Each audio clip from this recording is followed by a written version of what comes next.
Assalamualaikum warahmatullahi wabarakatuh. Sahabat Rizka Story, pernahkah kalian membayangkan seorang wanita dengan baju kumal dan wajah penuh debu masuk ke pesta pernikahan mewah mantan kekasihnya? Apa yang akan terjadi jika semua orang memandangnya hina, dan justru mantan itu sendiri menyiramnya dengan air got di depan semua tamu? Siapakah wanita itu sebenarnya? Dan mengapa dia tetap datang meski tahu akan dihina? Mari bersholawat kepada baginda Nabi Muhammad Shallallahu Alaihi Wasallam. Karena dengan bersholawat, Allah lapangkan hati kita dan turunkan rahmat dari langit. Gedung pernikahan itu berdiri megah di pusat kota Jakarta. Lantai marmernya mengilap, lampu kristal menggantung, dan aroma bunga melati menyambut siapapun yang masuk. Para tamu undangan berdatangan dengan gaun dan jas terbaik mereka. Di antara deretan mobil mewah yang terparkir rapi, tak seorang pun menyangka akan datang satu sosok yang membuat semua mata terpaku dan seluruh suasana mendadak beku. Namanya Sari. Wanita berusia 25 tahun itu berjalan tertatih mendekati pintu gedung. Wajahnya penuh debu, rambutnya kusut, dan pakaiannya compang-camping. Kemeja krem yang lusuh menempel di tubuh kurusnya, dan celana panjang coklatnya basah oleh lumpur jalanan. Tidak ada yang mengenalnya. Tidak ada yang mengira siapa dia sebenarnya. Satu langkah masuk ke dalam, musik langsung berhenti. Seorang ibu berbisik pada temannya. Ya Allah, pengemis dari mana ini masuk? Seorang pria lain menahan tawanya. Gila, ini pesta miliaran rupiah, bukan dapur umum. Mana security? Sari tetap melangkah perlahan. Matanya menatap panggung pelaminan. Di sana berdiri Reno, mantan kekasihnya, bersama pengantin barunya, Clara. Reno tampak kaget melihat sosok itu. Wajahnya memucat, lalu berubah menjadi marah. Ia turun dari pelaminan, menghampiri Sari dengan langkah tergesa. Sari, ya Allah, kamu ngapain datang ke sini? Mau ngemis? Sari hanya tersenyum pahit. Aku cuma mau mengucapkan selamat. Itu saja. Clara ikut turun, berdiri di samping Reno dengan tatapan jijik. Kalau kamu mau cari simpati, ini tempat yang salah, katanya tajam. Sari membuka tas kecil yang ia bawa. Dari dalamnya ia keluarkan sebuah amplop yang sudah kusut. Ini, hadiah pernikahan. Simbol dari apa yang dulu pernah kita perjuangkan bersama. Reno menatap amplop itu dengan bingung. Tapi Clara langsung menepis tangan Sari. Amplop itu jatuh ke lantai dan terinjak sepatu tamu. Lalu seseorang berteriak, "Hei, siram dia aja. Biar kapok datang-datang gak tahu malu." Tawa mulai terdengar. Reno, entah setan apa yang merasukinya, mengambil sebuah ember dari pelayan. Ember itu berisi air got bekas pembersihan belakang dapur. Dan di hadapan semua tamu, ia menyiramkannya ke tubuh Sari. Biur! Tubuh Sari terguncang. Rambutnya basah, pakaiannya menempel lekat, dan aroma busuk menyebar cepat. Semua orang tertawa. Ada yang merekam dengan ponsel, ada pula yang menyindir. Wah, drama gratis malam ini. Sari tidak menangis. Dia hanya berdiri diam, menatap Reno dalam-dalam. Air matanya tidak tumpah, tapi luka itu terlalu dalam untuk bisa dibilang biasa. Lalu ia membungkuk pelan, memungut amplop kusut yang sudah sobek, dan berjalan keluar dari gedung sendirian. Di luar, angin malam berembus pelan. Ia duduk di trotoar sejenak, menatap langit. Tangannya mengusap wajahnya perlahan. Ya Robbi, aku tidak ingin dihormati. Hanya ingin mereka tahu siapa yang mereka hina. 1 jam berlalu. Di dalam gedung, pesta kembali berjalan. Musik dimainkan. Makanan dihidangkan. Tak seorang pun lagi membicarakan wanita lusuh tadi. Semua mengira dia sudah pergi entah kemana. Namun tepat pukul 9 malam, pintu utama gedung terbuka kembali. Semua mata menoleh. Seorang pria berpakaian hitam dan berkacamata masuk. Di belakangnya, 4 pria berbadan besar mengikuti, membawa koper logam yang tampak berat. Pria itu berjalan tenang menuju Reno dan Clara yang sedang berfoto dengan tamu. Permisi, saya mencari saudara Reno. Reno menoleh, agak heran. Saya sendiri. Ada apa ya? Pria itu tersenyum tipis. Kami dari Yayasan Putri Khatulistiwa. Salah satu donatur utama kami ingin menyampaikan sesuatu. Beliau meminta kami hadir malam ini untuk memberikan hadiah pernikahan. Tamu-tamu mulai berbisik. Siapa yayasan itu? Hadiah apa? Dan kenapa malam ini?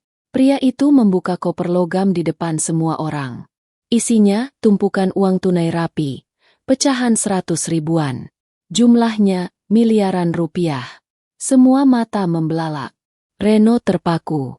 Maaf, ini dari siapa? Pria itu tersenyum. Dari Ibu Sari Fitriani, pendiri sekaligus pemilik utama yayasan kami. Wanita yang tadi kalian siram air got dan hina sebagai gembel. Suasana hening. Musik mati. Semua tamu membisu. Reno mematung. Clara menutup mulutnya dengan tangan gemetar. Dan dari pintu masuk, Sari kembali muncul. Tapi kali ini, bukan dengan baju lusuh. Ia mengenakan gaun hitam anggun. Rambutnya terurai rapi. Di belakangnya, sopir pribadi dan 2 pengawal mengikuti. Sari berjalan pelan menuju Reno dan Clara. Tidak ada amarah di wajahnya. Hanya ketenangan, dan mata yang menyimpan luka dalam. Aku datang bukan untuk membalas, katanya pelan. Tapi untuk menunjukkan bahwa yang hina belum tentu rendah. Dan yang tinggi belum tentu mulia. Ruangan megah itu mendadak senyap. Semua tawa, sorak, dan musik berhenti seketika. Para tamu yang tadinya menertawakan wanita yang disiram air got, kini hanya bisa berdiri membisu saat sosok itu kembali, mengenakan gaun hitam elegan dan langkah mantap yang membuat karpet merah seperti miliknya sendiri. Sari berdiri di depan Reno dan Clara. Ia menatap keduanya dengan mata teduh, tanpa dendam, meski luka batin belum kering. Clara mencoba tersenyum kaku, namun bibirnya bergetar. Reno tampak menelan ludahnya sendiri. Matanya tak bisa lepas dari pandangan mantan yang kini membuat seluruh tamu melihat mereka dengan cara berbeda. Kau, kenapa balik lagi? Ucap Reno, hampir berbisik. Sari tak langsung menjawab. Ia memalingkan wajahnya sejenak ke arah koper logam berisi uang miliaran yang dibawa oleh utusannya tadi. Lalu ia kembali menatap Reno. Aku sudah bilang dari awal. Aku hanya mau mengucapkan selamat. Ucap Sari lirih namun mantap. Clara mencoba memecah ketegangan. Tapi kamu tadi pura-pura jadi gembel. Apa maksud semua ini? Permainan? Mau mempermalukan kami? Sari menggeleng pelan. Bukan permainan. Aku hanya ingin tahu, apakah kalian masih bisa melihat hati seseorang, atau hanya melihat dari baju dan penampilan luar? Ucapan itu membuat sebagian tamu saling pandang. Seorang wanita tua di pojok ruangan terlihat menunduk, seolah malu atas tawa yang tadi ia lontarkan. Seorang pria parubaya yang tadi merekam video diam-diam menyimpan ponselnya ke saku jas. Tapi, kamu siapa sebenarnya? Dari mana semua ini? Tanya Reno terbata. Sari menarik napas panjang, lalu duduk di salah satu kursi tamu yang ada di depan mereka. Ia menatap kosong sejenak, lalu mulai bercerita. Suaranya pelan, tapi setiap kata terdengar jelas dan menggetarkan hati. 2 tahun lalu, setelah kita putus, aku pergi dari Jakarta. Aku jatuh miskin, benar. Aku bahkan tidur di emperan toko, makan dari sisa-sisa orang. Tapi Allah memberiku satu anugerah. Seorang ibu tua menolongku, memberiku tempat tinggal, dan mengenalkanku pada seorang pemilik perusahaan sosial. Beliau menawarkanku kerja, tapi syaratnya hanya satu. Aku harus rela melayani orang miskin dengan hati, bukan dengan rasa kasihan. Dari situlah aku belajar bahwa kemiskinan bukan aib. Bahwa nilai manusia tidak ditentukan oleh uang, tapi oleh kejujuran dan ketulusan. Sari menunduk sejenak. Air matanya jatuh tapi ia tetap bicara. Aku bekerja di yayasan itu dari bawah. Cuci piring, bersihkan toilet. Jadi pengantar logistik bantuan ke daerah rawan banjir. Tapi aku serius, aku jujur, dan aku bekerja dengan niat membantu. 2 tahun kemudian, pemilik yayasan itu menyerahkan semuanya padaku sebelum wafat. Semua orang kini menyimak tanpa suara. Tak ada yang berani bicara. Bahkan MC pernikahan pun mematikan mikrofonnya. Hari ini, aku datang ke pesta kalian bukan untuk balas dendam, tapi untuk menguji. Apakah kalian masih orang yang dulu aku kenal? Dan aku temukan jawabannya. Sari berdiri kembali. Ia memandangi wajah Reno yang kini menunduk dalam-dalam, dan Clara yang memucat. Hadiah yang kubawa tadi bukan untuk kalian, tapi untuk pengingat bahwa harta bisa datang kapan saja dan bisa hilang kapan saja pula. Tapi yang abadi adalah perlakuan kita terhadap orang lain. Reno membuka mulut, tapi tak ada suara keluar. Ia ingin bicara, ingin menjelaskan, tapi tidak ada kata yang cukup pantas untuk membela diri. Ia tahu, apapun yang ia ucapkan malam itu tak akan menghapus perbuatannya sebelumnya. Clara menarik lengan Reno, mencoba mengajak pergi. Tapi Reno berdiri diam. Ia tahu semua mata memandang mereka bukan sebagai pengantin bahagia, melainkan sebagai dua manusia yang telah mempermalukan seseorang yang jauh lebih mulia dalam diamnya. Sari kemudian berbalik. Ia melangkah menuju pintu keluar, diiringi oleh utusan yayasan dan para pengawalnya. Namun sebelum benar-benar meninggalkan ruangan, ia berhenti sejenak, membalikan tubuhnya, dan menatap para tamu undangan. Terima kasih. Sudah menunjukkan padaku bahwa dunia belum berubah. Masih banyak yang menilai manusia dari rupa dan harta. Tapi aku yakin, masih ada yang bisa belajar dari hari ini. Seketika, salah satu tamu pria berdiri dan bertepuk tangan. Disusul tamu lainnya. Dalam beberapa detik, ruangan itu penuh dengan tepuk tangan. Tapi bukan tepuk tangan hormat untuk mempelai, melainkan untuk wanita yang mereka hina 1 jam lalu. Sari melangkah pergi dengan senyum tipis. Di luar gedung, mobil hitam panjang sudah menunggunya. Ia masuk, dan sopir segera menutup pintu. Beberapa hari kemudian, berita tentang kejadian itu viral. Video Sari yang disiram air got dan kemudian kembali dengan membawa miliaran rupiah menyebar di media sosial dan televisi. Banyak yang menangis, banyak yang meminta maaf lewat kolom komentar. Bahkan ada yang mencari tahu bagaimana bisa bergabung dalam yayasan yang ia pimpin. Di sisi lain, pernikahan Reno dan Clara tak berjalan mulus. Mereka jadi sorotan. Banyak sponsor yang menarik diri. Nama baik keluarga tercoreng. Tapi bukan itu yang paling menyakitkan bagi Reno. Yang paling menyakitkan adalah kehilangan wanita yang benar-benar mencintainya. Bukan karena harta, tapi karena hati. Dan ia menyadari, luka yang ia tinggalkan di hati Sari adalah luka yang tak akan bisa dibayar dengan permintaan maaf atau kekayaan apapun. Malam itu, Jakarta terasa lebih sepi dari biasanya. Di dalam mobil hitam yang melaju perlahan, Sari duduk sendirian di kursi belakang. Wajahnya menatap kosong keluar jendela. Lampu kota berkelebatan melewati kaca, namun pikirannya jauh melayang ke masa lalu. Ke hari-hari yang tidak pernah diketahui siapapun. Hari-hari di mana ia jatuh, ditinggalkan, dan hampir kehilangan hidupnya. Tak ada satupun orang di pesta pernikahan Reno yang tahu apa yang sebenarnya ia alami selama 2 tahun terakhir. Mereka hanya melihat permukaan. Mereka tidak tahu bahwa di balik baju kumal dan langkah tertatih, pernah ada malam panjang penuh tangis dan doa. Sari menyandarkan kepala ke jok kursi. Ia teringat saat pertama kali ia harus tidur di emperan minimarket. Saat itu, ia baru dipecat dari pekerjaannya karena dituduh mencuri, padahal ia difitnah. Reno, yang masih jadi pacarnya kala itu, tak percaya dan malah meninggalkannya. Sejak saat itu, semuanya berubah cepat. Satu hari aku kelaparan dan pingsan di trotoar. Bisik Sari lirih, mengenang. Ia kemudian ditemukan oleh seorang ibu penjual lontong sayur, bernama Buarti. Wanita paruh baya itu menolongnya, memberinya makan dan tempat tidur sempit di belakang warungnya. Kamu bisa bantu-bantu di sini kalau mau. Gak usah malu, saya dulu juga pernah susah, ujar Buarti saat itu. Selama berbulan-bulan, Sari membantu Buarti berjualan. Ia yang menanak nasi, mencuci piring, dan membereskan meja. Terkadang, ketika malam sepi, ia menangis sendirian di belakang warung sambil menatap langit. Ya Robbi, apa hidupku hanya akan seperti ini selamanya? Tanyanya lirih saat itu. Namun doanya tidak pernah putus. Ia terus berusaha, terus menjaga hati, dan tidak pernah mengeluh. Sampai suatu hari, datang seorang tamu asing ke warung itu. Seorang pria tua dengan sorban putih dan tongkat kayu. Namanya Pak Iskandar. Beliau adalah pemilik yayasan sosial yang banyak membantu anak-anak yatim dan korban bencana.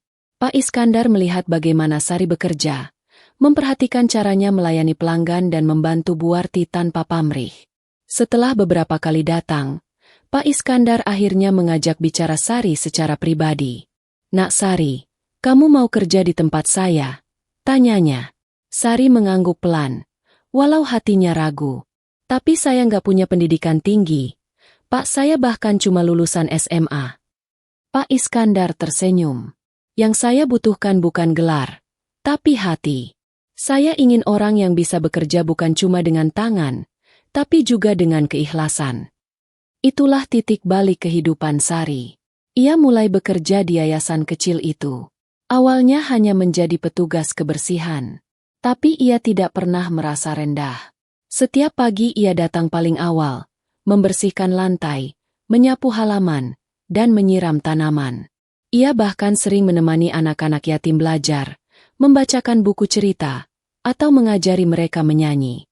Dari situ, perlahan, semua orang mulai mengenalnya.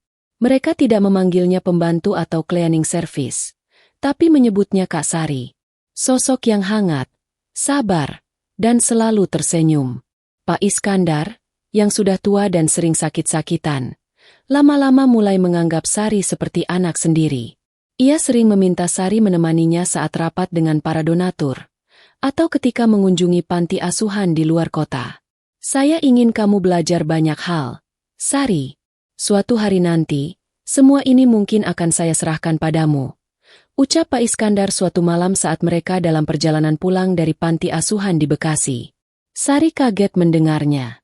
"Saya? Tapi kenapa saya, Pak?" "Karena kamu tulus.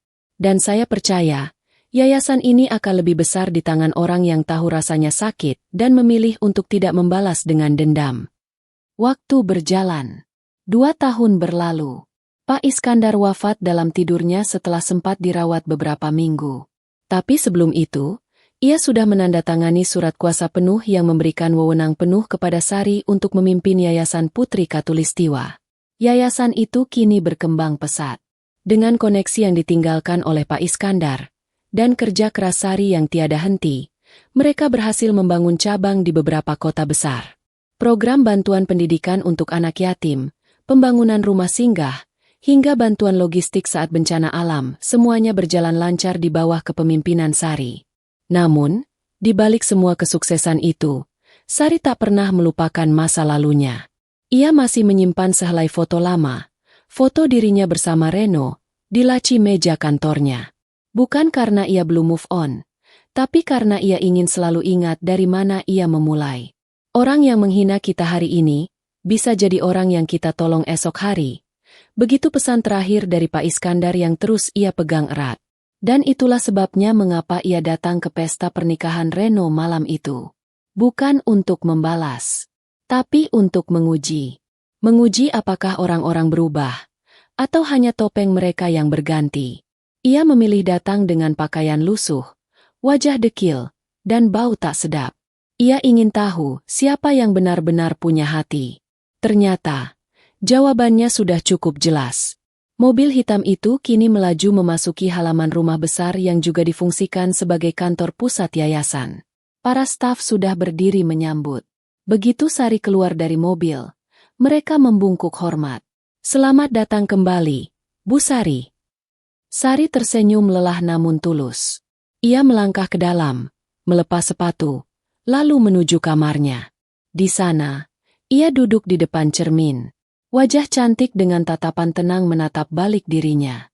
Bukan lagi gadis miskin penuh luka, tapi pemimpin yang kuat dan tetap berhati lembut.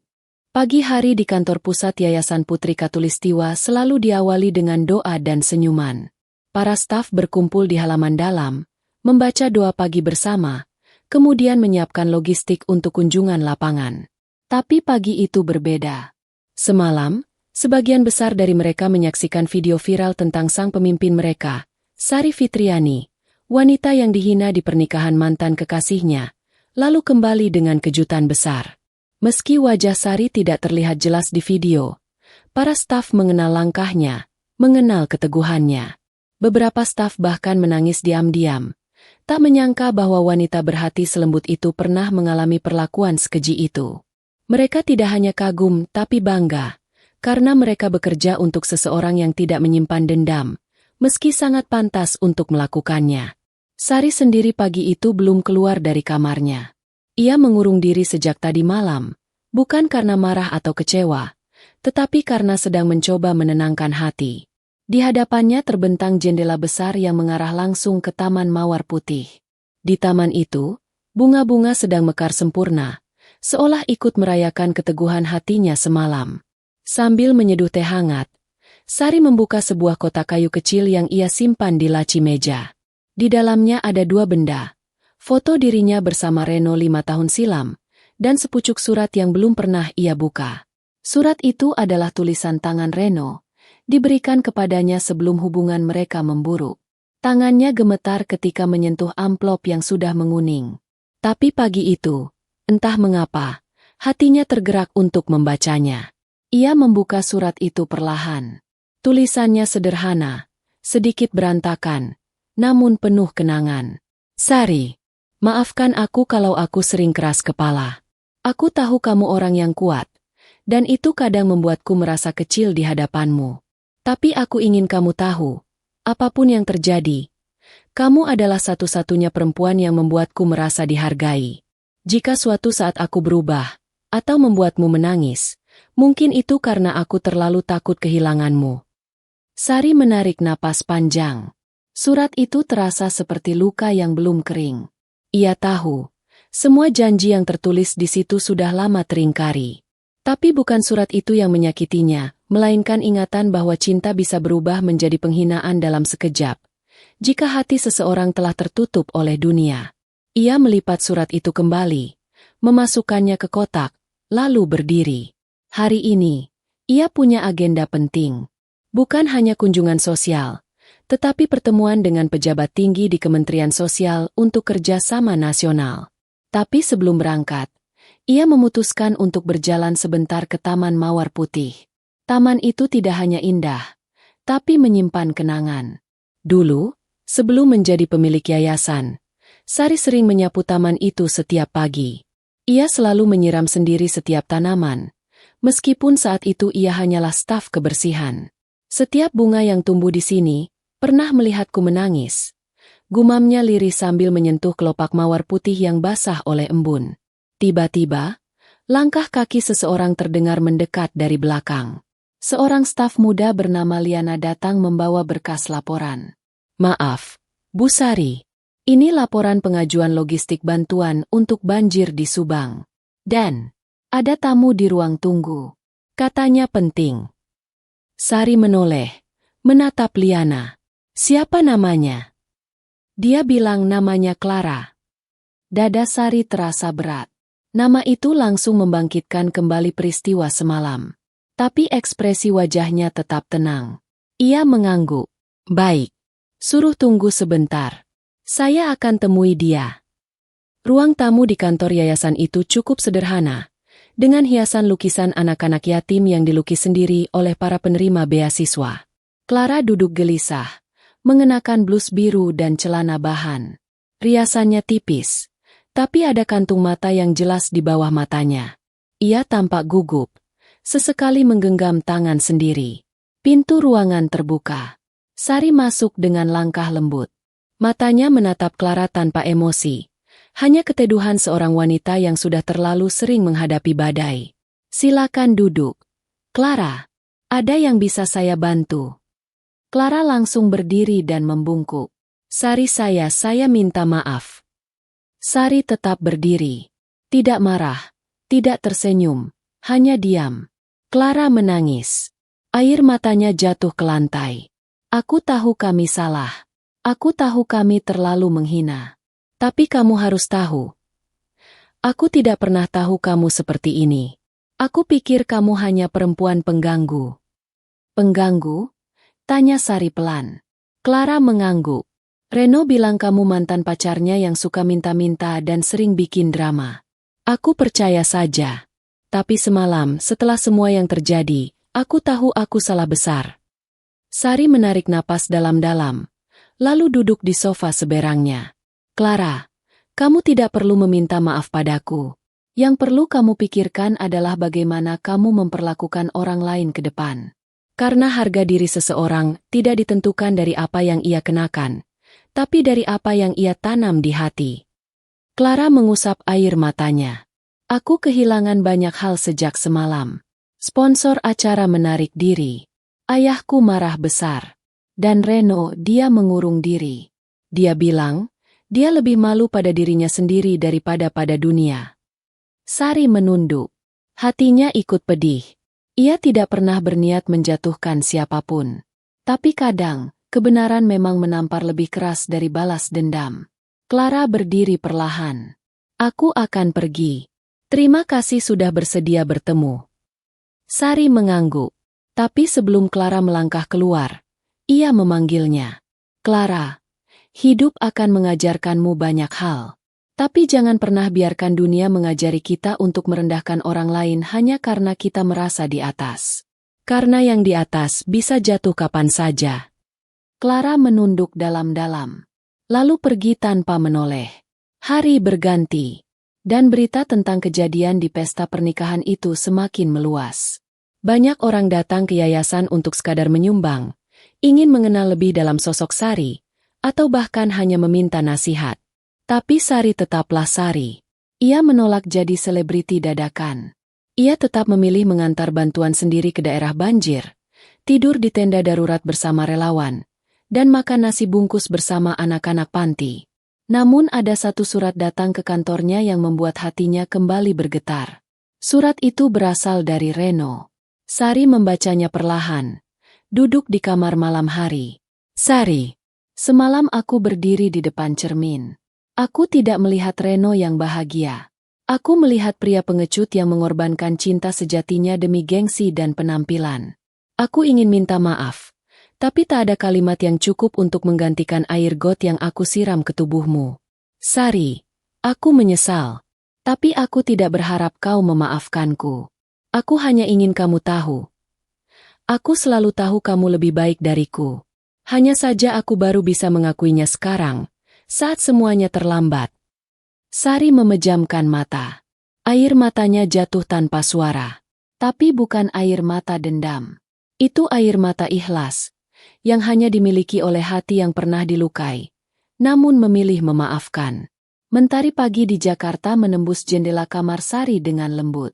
Burung-burung gereja hinggap di ranting mawar putih, seolah sedang bersenandung lirih menyambut hari baru.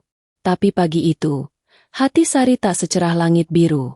Ia duduk di kursi rotan di balkon, memegang surat Reno yang malam tadi ia baca berulang-ulang, namun belum mampu ia jawab.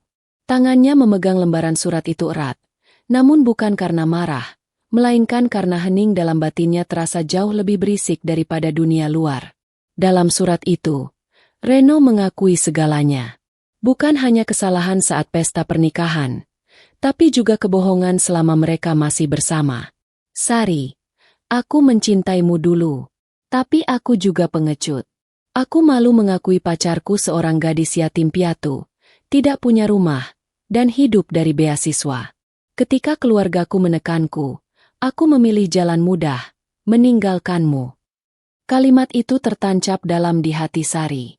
Bukan karena pengakuan Reno, tetapi karena semua itu sudah Sari duga sejak lama. Ia hanya dulu terlalu cinta untuk percaya. Pintu kamar diketuk lembut oleh Liana. Bu Sari, ada tamu, katanya. Sangat penting. Namanya Reno. Sari menoleh cepat. Dadanya terasa sesak. Ia tidak ingin membalas, tidak ingin berdebat. Tapi pertemuan itu sudah seperti takdir yang akhirnya harus dihadapi. Biar dia masuk ke taman belakang, ujar Sari. Taman belakang yayasan adalah tempat paling tenang di antara semua area. Ada kursi kayu panjang menghadap kolam ikan kecil. Di sanalah Sari duduk, menanti Reno yang kini datang dengan wajah yang jauh berbeda dari pesta pernikahannya. Reno mengenakan kemeja putih sederhana, tanpa jas, tanpa hiasan, dan tanpa cincin pernikahan di jarinya. Langkahnya berat. Ia bahkan sempat berhenti 2 kali sebelum sampai ke hadapan Sari. "Assalamualaikum," ucap Reno pelan. "Waalaikumsalam," jawab Sari tenang. Mereka duduk dalam diam. Angin pagi berembus, menggoyangkan daun dan rambut Sari yang terurai. "Terima kasih sudah mau bertemu," ujar Reno. "Aku tahu, aku nggak pantas. Tapi aku merasa perlu menatap matamu sekali lagi. Bukan untuk dibela, tapi untuk mengatakan yang seharusnya dulu aku katakan." Sari tidak menjawab. Ia hanya memandang lurus ke arah kolam, melihat ikan-ikan berenang tenang, tak terganggu oleh gelombang dunia. "Aku mengakui, aku pengecut. Saat kamu dituduh mencuri di kantor lama, aku tahu kamu tidak bersalah. Tapi aku takut kalau membelamu, aku akan kehilangan pekerjaanku juga. Jadi aku diam. Dan diamku menghancurkanmu." Mata Reno berkaca-kaca. Tapi Sari tetap tenang. "Waktu kamu minta aku percaya padamu, aku malah memanggil satpam. Aku masih ingat wajahmu waktu itu. Wajah yang marah, bukan karena kehilangan kerja, tapi karena kehilangan kepercayaan dari orang yang kamu cintai." Sari menatapnya kini. Mata mereka bertemu. Bukan dengan dendam, tapi dengan luka yang sama-sama sudah lama mengering namun meninggalkan bekas. "Aku memang marah waktu itu," ujar Sari. "Tapi bukan karena kau meninggalkanku, tapi karena kau meninggalkan kebenaran." Reno menunduk dalam. "Clara sudah menceraikanku," ucap Reno perlahan. Sari tak kaget. Ia hanya mengangguk pelan. "Kamu tahu, hidup itu adil dengan cara yang kadang menyakitkan. Waktu aku hina kamu, aku diangkat tinggi. Tapi ternyata dari tempat tinggi itulah aku bisa melihat betapa kecilnya aku." Suasana menjadi hening. Hanya suara gemericik air kolam dan cicit burung yang menemani. Sari lalu berdiri perlahan, berjalan ke arah semak mawar putih yang tumbuh lebat. "Tahukah kamu, Reno, saat aku tidur di emperan toko dan hanya bisa makan sisa lontong basi, aku tidak pernah marah pada Allah. Karena aku tahu, bukan Dia yang meninggalkanku, tapi aku yang terlalu bergantung pada manusia." Reno berdiri. Ia menahan air matanya. "Sari, aku tidak minta kau kembali. Aku hanya ingin kamu tahu, aku berdoa. Semoga Allah menggantikan segala lukamu dengan keberkahan yang tak putus." Sari menoleh, tersenyum tipis. "Sudah diganti, Reno. Bahkan lebih dari yang bisa aku bayangkan." Reno menunduk lagi. Lalu tanpa diduga, ia bersimpuh di hadapan Sari. Bukan memohon, tapi bersujud. Memohon maaf bukan kepada Sari saja, tapi kepada Allah atas semua kesombongan yang pernah ia pelihara dalam dada. Sari menepuk pundaknya pelan. "Bangkitlah, Reno. Kau masih bisa jadi orang baik. Selama nafas masih ada, Allah masih buka pintu taubat." Hari itu, mereka berpisah di taman itu tanpa dendam, tanpa janji, tanpa sisa cinta dunia. Tapi masing-masing membawa pulang satu hal yang sangat berharga, keikhlasan. Sari kembali ke ruang kerjanya, menandatangani surat bantuan untuk pembangunan pesantren di Garut. Reno berjalan pulang, menatap jalan raya yang ramai. Namun hatinya kini kosong bukan karena kekurangan, tapi karena baru menyadari betapa kosong hidup tanpa keberkahan. Sementara di dunia maya, nama Sari semakin harum.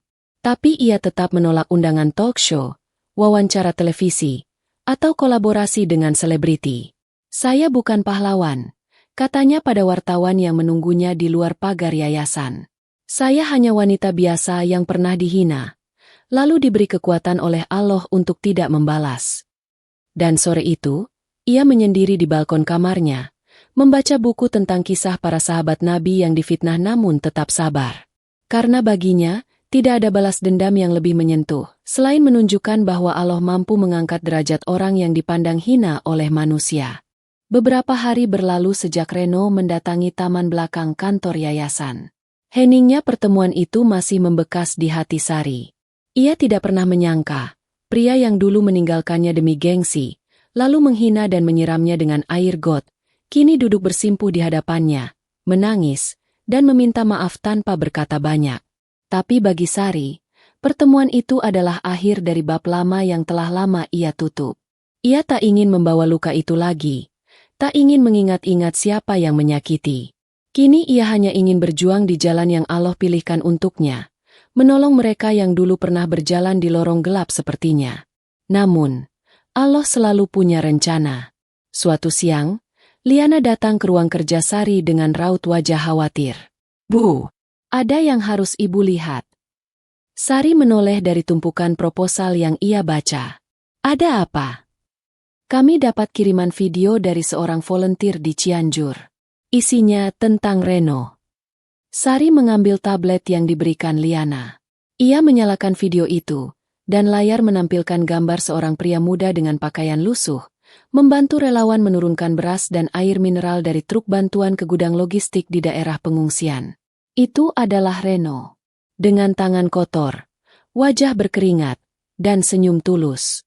Bukan senyum pura-pura, tapi senyum seseorang yang sedang menemukan kembali jati dirinya. Dalam video itu, terdengar suara narator yang merekam diam-diam. "Ini salah satu relawan baru. Katanya dulu pengusaha. Tapi sekarang dia bilang mau belajar dari bawah."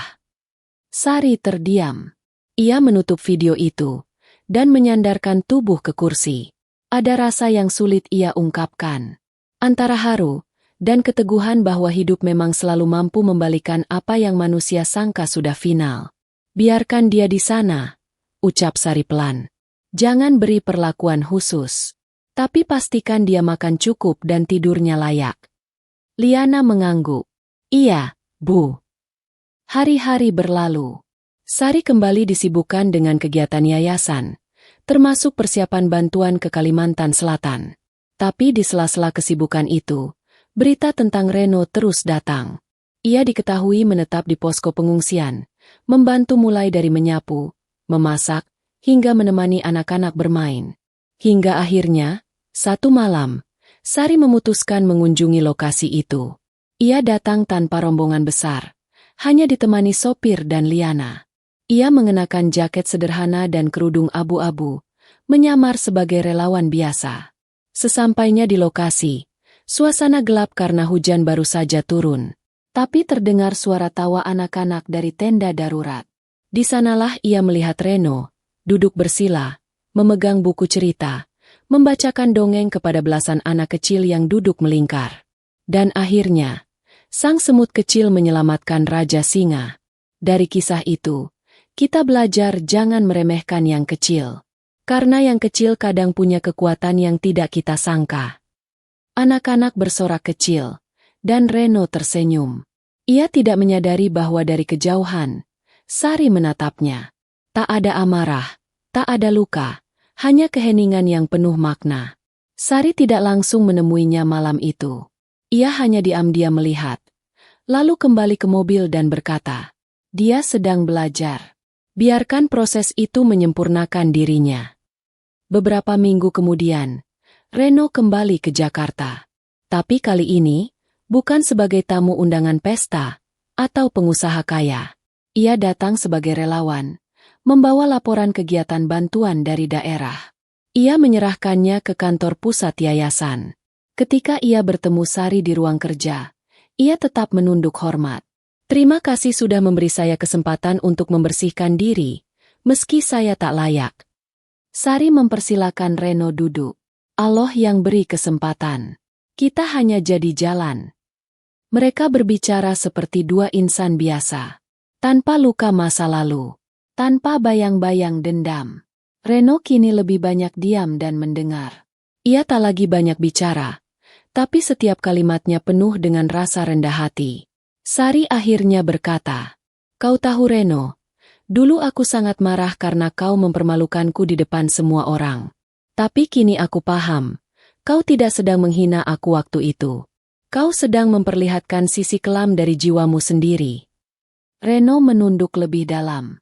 Dan aku malu atas sisi kelam itu. Tapi Allah Maha membuka hati. Kau datang kembali, bukan untuk membela diri, tapi untuk berubah. Dan itu jauh lebih mulia dari sekadar permintaan maaf. Mereka berdiri, tak saling mendekat, tapi saling paham. Dua orang yang dulu terikat oleh cinta dunia, kini tersambung oleh perjalanan spiritual yang sama, dikhianati dunia, tapi dipeluk oleh Allah. Hari-hari berlalu dengan cepat, dan kehidupan terus berputar. Reno kini menetap di rumah sederhana di belakang kantor yayasan, bergabung sebagai staf program lapangan. Ia menjadi koordinator relawan untuk wilayah rawan bencana, mengatur logistik, dan mengajar anak-anak di panti setiap malam Jumat. Sari tetap memimpin dengan tenang. Tapi ada satu kebijakan baru yang ia buat. Setiap orang yang datang ke yayasan ini akan diperlakukan sama. Tak peduli bajunya robek atau bermerek.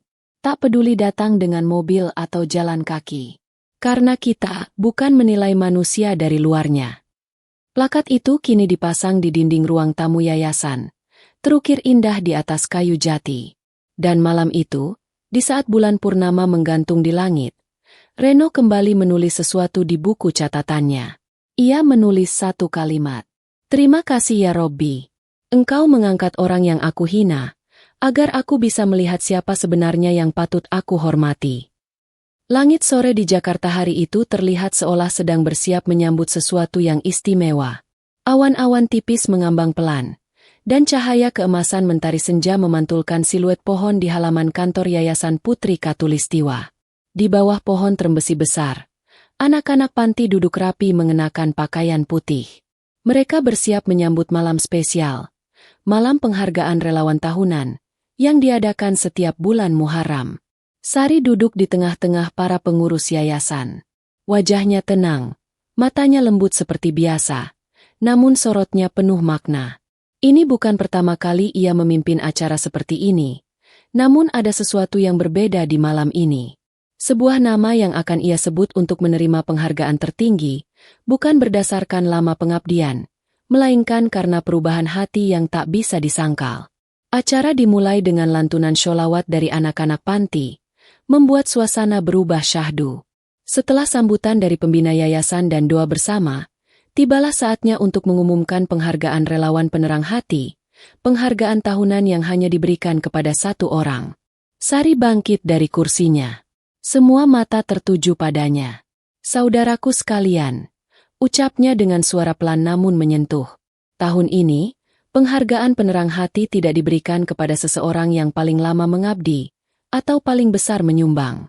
Tapi kepada seseorang yang memilih bangkit dari gelap masa lalunya dan menerangi jalan orang lain. Ia menarik napas, lalu menyebut satu nama. Reno Alfarizi. Semua orang menoleh ke arah Reno, yang duduk di barisan belakang. Pria itu tertegun, tak percaya namanya disebut. Ia berdiri perlahan, menunduk, dan berjalan ke depan dengan langkah pelan. Tak ada suara riuh, tak ada tepuk tangan keras. Yang terdengar hanyalah suara isah haru dari beberapa anak yatim yang sudah akrab dengannya. Saat ia sampai di depan, Sari menyerahkan plakat kayu sederhana bertuliskan, "Untuk hati yang telah dibersihkan oleh perjalanan dan dibentuk oleh cinta dari Allah." Reno mengambilnya dengan tangan bergetar. Saya tidak layak," katanya pelan. Sari menatapnya. "Tak ada manusia yang sempurna, Reno. Tapi setiap jiwa yang ingin kembali, Allah buka jalannya." Reno mengangguk. Matanya berkaca-kaca. "Saya tidak akan sia-siakan kesempatan kedua ini."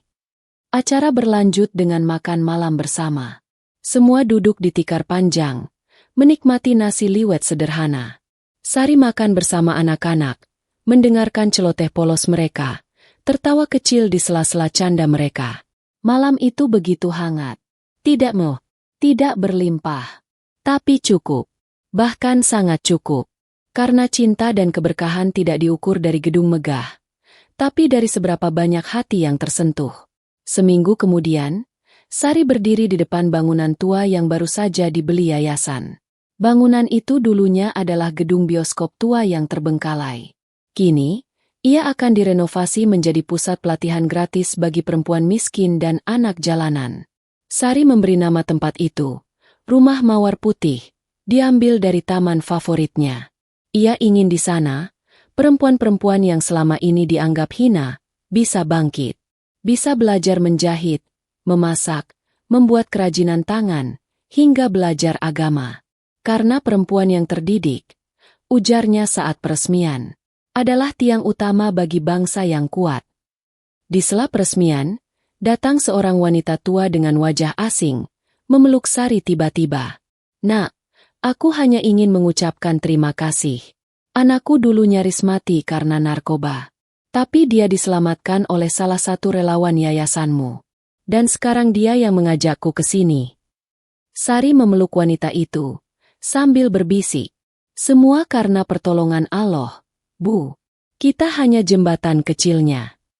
Beberapa bulan kemudian, Yayasan Putri Khatulistiwa diundang ke Istana Negara untuk menerima penghargaan dari pemerintah atas kiprahnya membantu lebih dari 200.000 jiwa di Indonesia. Namun Sari menolak datang. Ia malah mengirim Reno dan 2 anak panti sebagai perwakilan. Ia sendiri memilih pergi ke pelosok Jawa Tengah, menyamar sebagai warga biasa untuk meninjau lokasi baru pembangunan rumah singgah bagi janda tua dan lansia terlantar. Ketika ditanya mengapa ia menolak tampil di televisi atau menerima pujian langsung, Sari menjawab lirih, "Aku pernah tahu rasanya dipuji manusia, tapi dihina Allah. Kini aku lebih ingin disayang Allah, meski dilupakan manusia." Suatu malam, Sari duduk di atas sajadah, di kamarnya yang sederhana. Tak ada perhiasan mewah, tak ada pendingin ruangan. Hanya kipas angin tua dan jendela yang menghadap taman mawar putih. Ia menatap langit malam dari celah jendela. Air matanya mengalir. Tapi bukan karena luka, melainkan karena rasa syukur yang tak mampu ia ucapkan dengan kata. "Ya Robbi, jika aku dulu kau jatuhkan agar aku tahu makna sujud, kini aku hanya ingin kau jaga hatiku, agar tidak kembali bergantung pada pujian manusia. Kuatkan aku untuk terus melangkah, meski tak ada yang memandang. Karena aku tahu, Engkau Maha melihat." Ia menyeka air matanya, lalu tersenyum. Dan malam itu, di bawah langit gelap, seorang wanita yang dulu pernah dianggap hina oleh dunia, kini berdiri sebagai salah satu penjaga cahaya di bumi. Bukan dengan kekuasaan, bukan dengan uang, tapi dengan hati yang memilih bersujud, bukan membalas.